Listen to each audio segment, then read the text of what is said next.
you've been playing a little something. It involves Skywalkers and lightsabers and all. So I guess I was meant to talk about this last week, but then I was dying. We died. So yeah, I died. Miyazaki actually came to my house and put that. He overlaid that Oh my image God. onto me. Sure. So I played and reviewed. Okay, let me get this right. Lego Star Wars: The Skywalker Saga for GameSpot.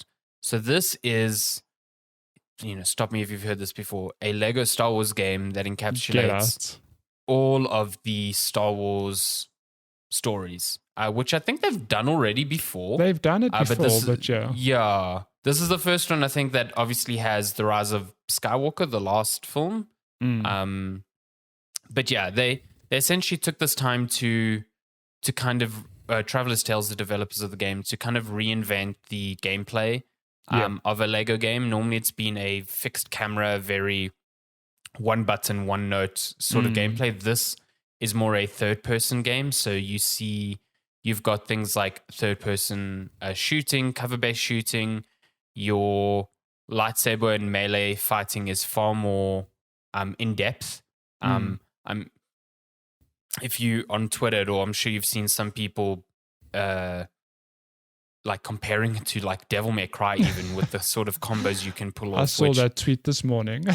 Yeah, exactly. It's like, yes, you can do that, but also the enemies never have enough health where you can actually pull something impressive off. And the game's never hard enough that it kind of necessitates you to deviate from like a one button thing. But it is kind of fun to mash on different buttons and see your characters do different things, like force push someone or somersaults over someone, or it's just really, it feels far more fun and far more reactive to player input as opposed to the older games. It's also gorgeous, which I think just makes it more engaging. Yeah, it is stunning. This game it's ridiculous how good this looks. So it mixes realistic backgrounds with sort of like, like the Lego blocks. So if you go to like Tatooine, you'll see realistic mountains juxtaposed with, Lego buildings and stuff like that. So it's not all just Lego bricks. And I think that's what really makes a difference. But also just the detail in all of the brickwork is just phenomenal. Yeah. It looks stunning all the time. You see some Lego bricks change over time. So like their scuff levels will change, or like if you get in mud, they will track that mud sort of thing. A lot of nice reflective surfaces on some areas, especially like in ships and stuff. Space battles look phenomenal as well. It's just a really good looking game, which is weird when you consider it is a Lego game. Like I was just gawking at it, just like, oh my God, like it's just so varied and so beautiful. So yeah, it's fun. I enjoyed it a lot. I do think that so you can start at any of the starting points of the three trilogies. So A New Hope, Phantom Menace, and then Force Awakens. And then you go each film is comprised of like 5 story levels.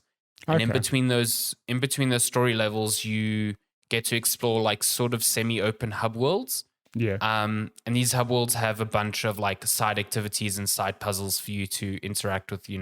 Some puzzles require a certain type of character, like it requires a force wielder, or it requires a scoundrel that can climb on certain things, or a bounty hunter that can open certain crates, stuff like that. So you're incentivized to swap between the roster of like 400 characters pretty often. Oh my God, 400 characters. There's a lot. Okay, it's 400 characters, but there's a lot of overlap. Like, yeah, for sure. Like there's Padme, and then there's pregnant Padme. It's like, okay. Like, come on. Amazing. 2 different characters. Exactly. You get Ben Kenobi, and then you get old Ben Kenobi, and then you get old Ben Kenobi with a hood. And you're just like, I love it. So, yeah, stuff like that. But so the story missions are really, really fun. I think they are probably the best parts of the game because they're like linear, very curated levels with a good sense of progression and pacing. There's a good mix of puzzles and combat there. The open world hubs don't feel as good. The puzzles initially are pretty fun, but their structures are repeated so often. Okay. Like you'll be like, okay, this is this type of puzzle. This is the puzzle where I need to hack this terminal, or this is this puzzle where I need to go find a fucking minifig that looks like the 10 billion other minifigs that look identical near me. My goodness. And they repeat those structures so often that it becomes really monotonous. And then it just led me to being like, cool, I'm just going to go from one story beat to the next because the rest is kind of not that interesting. Yeah. And that exposes some real pacing problems with these story missions. Like sometimes the hubs are there to try and break up objectives that are literally just like, oh, walk to this end of the map and then walk back. They're expecting you to do things in between. But if you're ignoring that, then it's just like, I've literally walked to this end of the map and got a prompt to just walk back to the ship that I entered the planet on to progress the story, which kind of sucks. Yeah. So, there's some issues there. But overall, I think you're going to have a great time with the Skywalker Saga. I think it's a real good, like, love letter to Star Wars. It's very funny. I find it.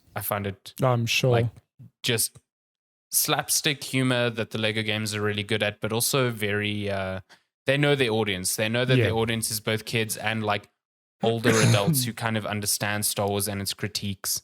So I think they lean into that quite a bit. There's some proper funny moments there that poke fun at the franchise itself, which is good. Having a bit of self-awareness is always fun. It's never a bad thing.